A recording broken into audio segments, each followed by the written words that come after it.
Hi, first grade. It's me, Mrs. Pasenka. I'm Callan. I'm Claire.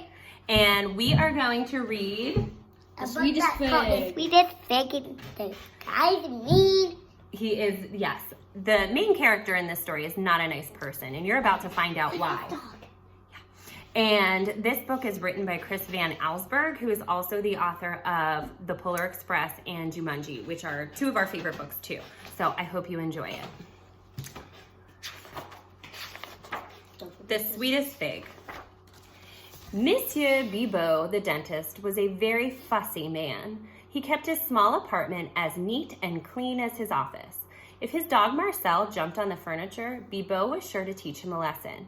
Except on Bastille Day, the poor animal was not even allowed to bark. Bark. What does he bark like this? One morning, Bibot met an old woman waiting in his office door. She had a toothache and begged the dentist's help. "But you have no appointment," he told her. The woman moaned. Bibot looked at his watch. Perhaps there was time to make a few extra francs. Francs means money. And he took her inside and looked in her mouth. "This tooth must come out," he said with a smile. When he was done, the dentist said, "I will give you some pills to kill the pain."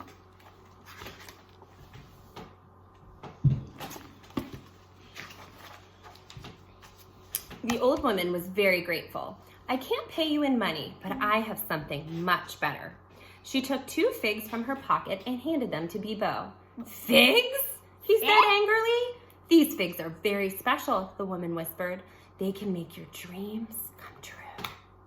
She winked at him and put her finger to her lips. It was clear to Bibot that the woman was crazy.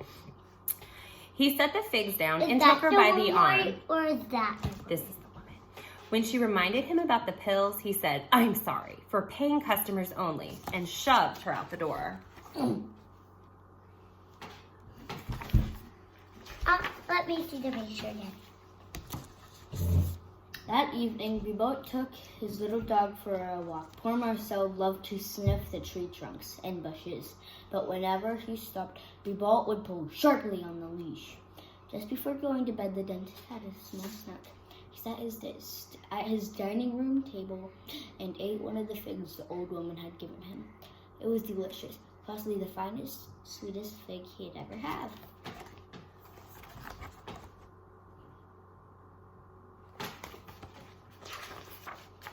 In the morning, Bibot dragged Marcel down the stairs for his morning walk. The steep steps were hard for the short-legged dog, but Bibot wouldn't think of carrying his pet. He hated to get Marcel's white hairs on his beautiful blue suit.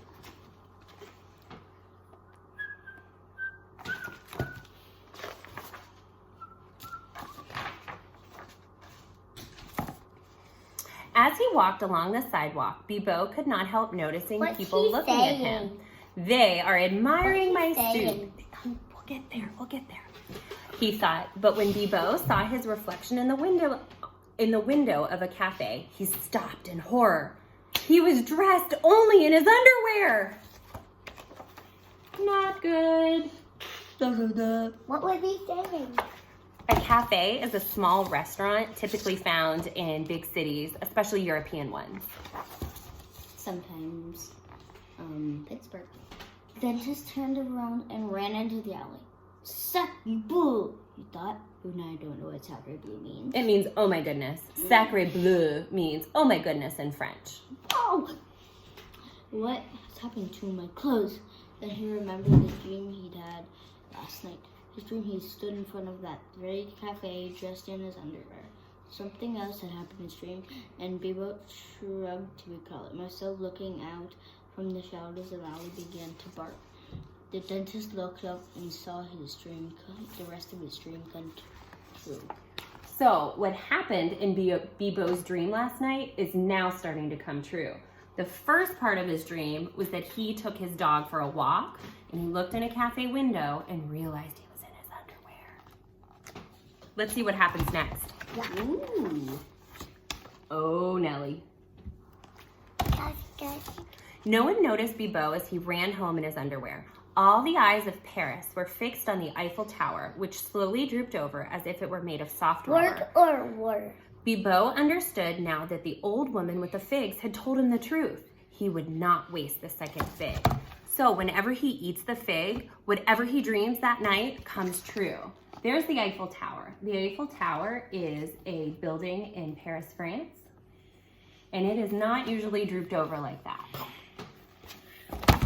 Keep reading, guys. Go ahead, Callie. Over the next few weeks, a reconstruction of the Eiffel Tower began. The dentist read dozens of books about hypnotism. Each night before he went to sleep, he gazed in the mirror and whispered over and over, "Bibot is the richest man on earth. Bibot is the richest man on earth." There he is, whispering into the mirror. Bibot is the richest man on earth. My guess is that he wants to dream about being the richest man on earth, eat the figs, then dream, and then wake up the richest man on earth. Oh, sorry, Claire. Soon in his dreams, that's exactly what he was. As he slept, the dentist saw himself steering his speedboat, flying his airplane, and living in luxury on the Riviera. Night after night, it was the same. I hope we can have movie night.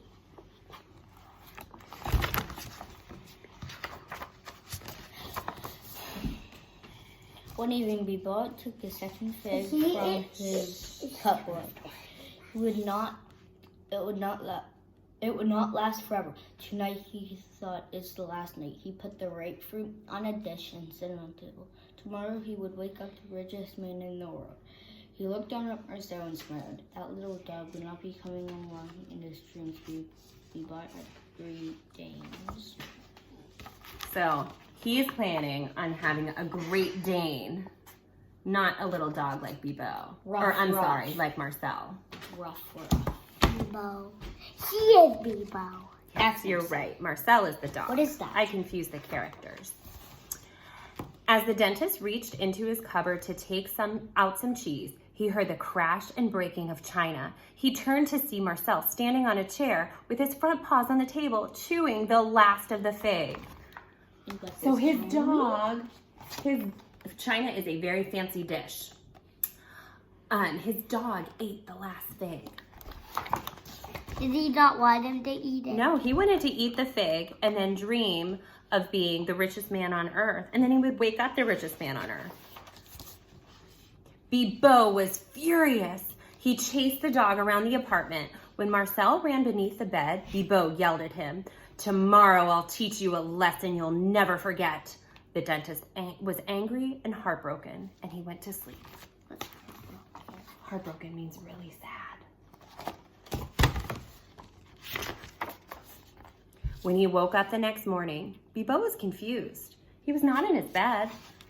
He was beneath it. Suddenly, a face appeared in front of him, his own face. "Time for your walk," it said. "Come to Marcel." A hand reached out and grabbed him. Bibot tried to yell, but all he could do was bark. So what happened is Marcel the dog, after he ate the figs, he dreamed that he was the owner and that Bibot was his pet. So they switched places. The dog ate the fig, and then the dog's dream came true. What do you think of this book? Pretty good. We give it 2 thumbs up here at the Pasenkas. I hope you enjoyed this story. And what do you think, guys? Should we read another book to them another time? Yes. Okay, awesome. I hope to see you soon. I hope everybody is staying busy, and I miss you guys. See you soon. Bye-bye.